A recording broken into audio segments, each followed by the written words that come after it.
The meaning of life expounded by Buddhism. We must act like an exemplar and refrain from acting immorally.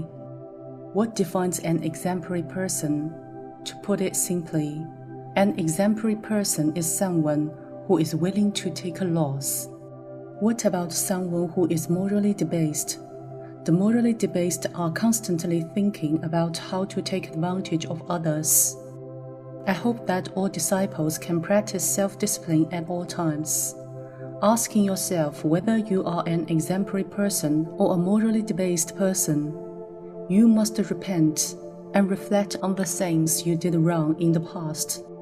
How does somebody become ignorant? Ignorance stems from one's failure to reflect upon themselves. Everyone should practice self-reflection when you return home each day, asking yourself, what have I done wrong today? What have others done for me? These days, everybody brags about how many good deeds they have done and how many people they have helped, but too few reflect upon the mistakes they have made. Bodhisattvas have no attachments to worldly affairs. They pay attention only to their own cultivation. Why is this so? Those who understand themselves are unable to enlighten sentient beings. Having no attachments to worldly affairs means not observing or being aware of other things. Paying attention only to their own cultivation means they are being introspective and focused upon self-enlightenment.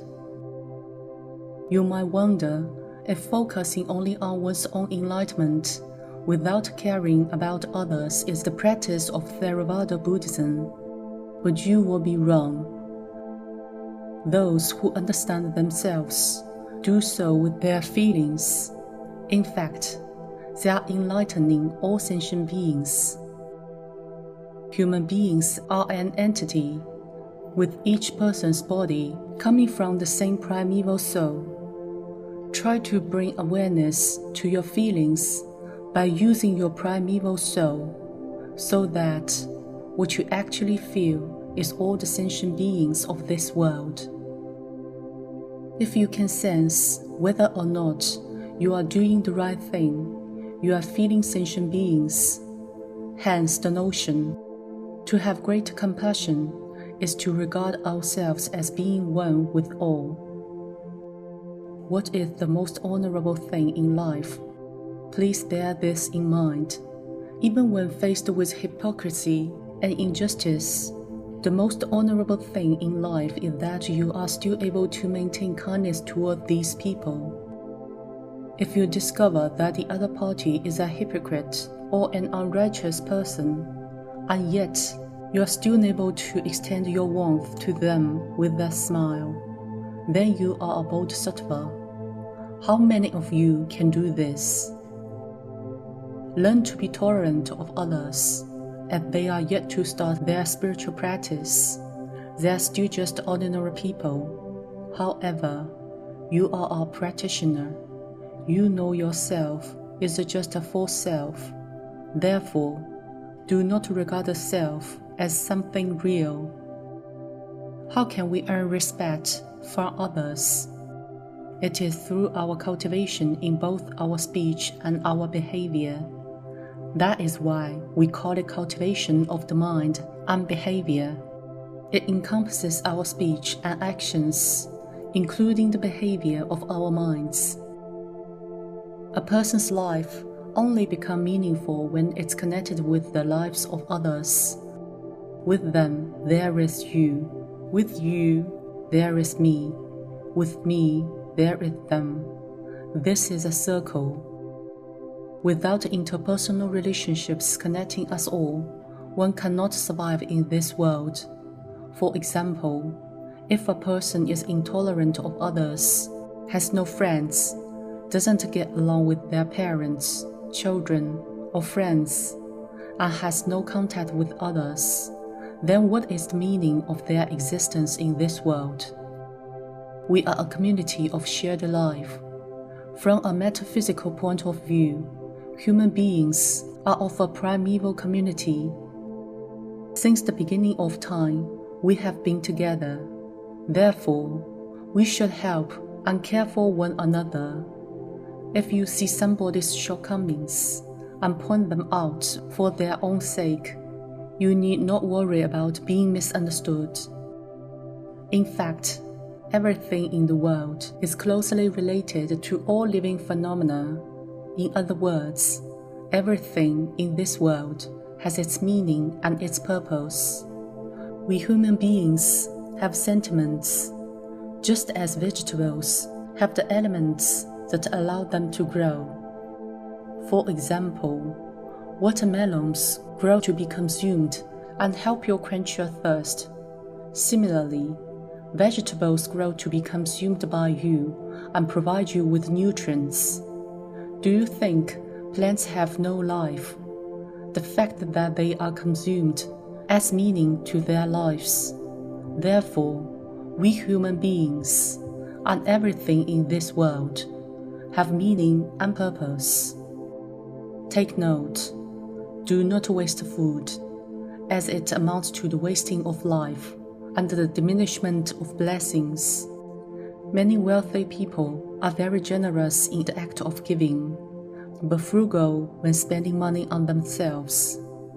This is not stinginess, but rather an act of cherishing one's blessings. They know such blessings are hard to come by. An enlightened person will not be worried in times of hardship.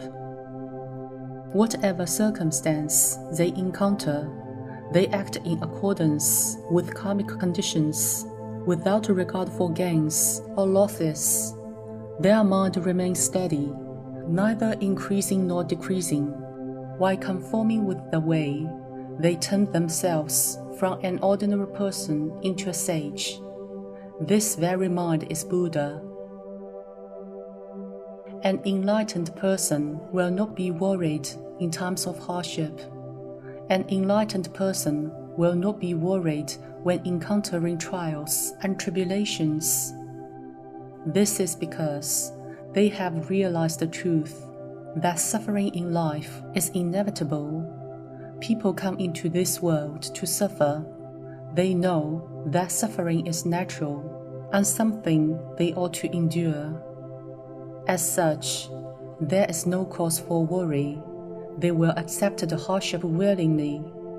On the other hand, those who continue to worry are yet to awaken. We need to act in accordance with karmic conditions, adopting the best approach to perfect those conditions. Those who have attachments are unable to do so. Regardless of circumstances, Buddhist practitioners need to keep their minds steady, neither increasing nor decreasing. Increasing means that you take matters seriously, while decreasing means you don't take them too hard. When you take something seriously, you put a lot of pressure on yourself. But when you choose not to, you become indifferent. A true practitioner will even have the agents of the underworld conform to their karmic conditions. These practitioners turn themselves from an ordinary person into a sage. An ordinary person has endless worries and insatiable desires. We all know that Confucius is a sage, having passed down Chinese culture from generation to generation. The sage's main characteristic is their forgiving nature. In fact, forgiving others is the beginning of cultivating compassion. How can you be compassionate if you are unable to forgive? If you are unforgiving towards someone, you will eventually develop a hatred for them. And when you hate someone, you lose compassion. This very mind is Buddha, and this phrase encompasses a myriad of phenomena. It means that your mind should not be swayed by circumstances. If you possess a Buddha's mind, then you are a Buddha. If you possess a demon's mind, then you are a demon. We respect our faith. How are we to maintain it? The answer is to respect it. Respect comes not from other people, but from yourself. You must respect your own faith. If you don't even believe that you can succeed, how will you ever be able to do so? How could a person succeed in practicing Buddhism if they do not have confidence? A person who is easily swayed by what others say will in the end achieve nothing. As an individual, our abilities are limited. That's why, for any individual to make progress in their spiritual development, they must focus on practicing one Buddhist practice for the rest of their lives. If they attempt to learn all Buddhist practices, they are bound to fail. But even worse than that, there is possibility that they may go astray and become demons. Therefore, it is imperative to respect our faith and resolve to practice Buddhism diligently. Experience, skill in means, is the ultimate. By saying experience, we are not referring to convenience, as is often thought. Rather, it is a method. An expedient method enables you to adopt your approach to a particular situation